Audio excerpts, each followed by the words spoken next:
কোরবানির প্রথম দিনে বর্জ্য অপসারণে বেশ অগ্রগতি দেখা গেছে ঢাকার 2 সিটিতে। আজও পরিচ্ছন্নতা কর্মীরা বর্জ্য পরিষ্কার করছেন রাজধানীর বিভিন্ন স্থানে। ঢাকার রামপুরা এলাকা থেকে আমরা যুক্ত হব বনশ্রী এলাকা থেকে। বর্জ্য ব্যবস্থাপনার খবর জানবো সাদিয়া আফরোজের সঙ্গে যুক্ত হয়ে। সাদিয়া, কি অবস্থা? এর আগেও তো আমরা দেখেছি গতদিন থেকেই বর্জ্য পরিষ্কার করা শুরু হয়েছে, আজকেও অনেকে পশু কোরবানি করছেন। কি অবস্থা দেখতে পাচ্ছেন, বিস্তারিত জানাবেন।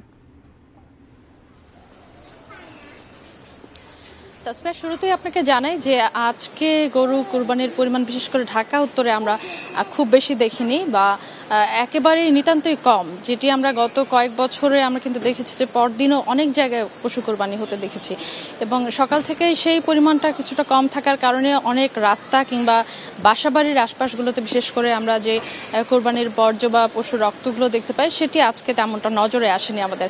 এবং উত্তর সিটির পক্ষ থেকে বিশেষ করে 2 সিটির পক্ষ থেকে আপনি জানেন যে নির্দিষ্ট সময় বেঁধে দেওয়া হয়েছিল এই বর্জ্য ব্যবস্থাপনার জন্য, সেই নির্দিষ্ট সময় পার হয়েছে এবং উত্তর সিটির পক্ষ থেকে গতকালই যে জানানো হয়েছিল, দাবি করা হয়েছিল যে শতভাগ বর্জ্য অপসারণ শেষ হয়েছে।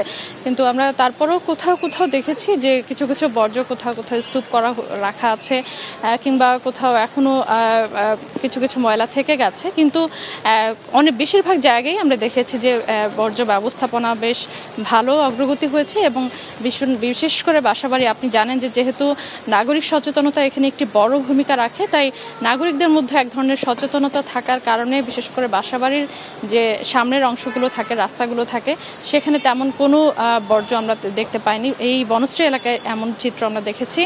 এবং এই যে ব্লিচিং পাউডার ছিটানো আপনি দেখতে পাচ্ছেন, এটি সকালে সিটি কর্পোরেশনের পক্ষ থেকে ছিটানো হয়েছে এবং যারা সাধারণ নাগরিক রয়েছেন, যারা বসতবাড়ির যারা মালিক রয়েছেন কিংবা যারা কোরবানির কাজটি করেছেন, তারা কিন্তু নিজেদের পক্ষ থেকেও ব্লিচিং পাউডার ছিটিয়ে গেছেন। তো নাগরিক সচেতনতা এবং সিটি কর্পোরেশনের বেশ ভালো তৎপরতার কারণেই আমরা দেখেছি যে কোরবানির বর্জ্য ব্যবস্থাপনায় বেশ এগিয়ে রয়েছে 2 সিটি এবং তার মধ্যে উত্তর সিটির অবস্থাটি মোটামুটি বেশ ভালোই আমরা দেখেছি।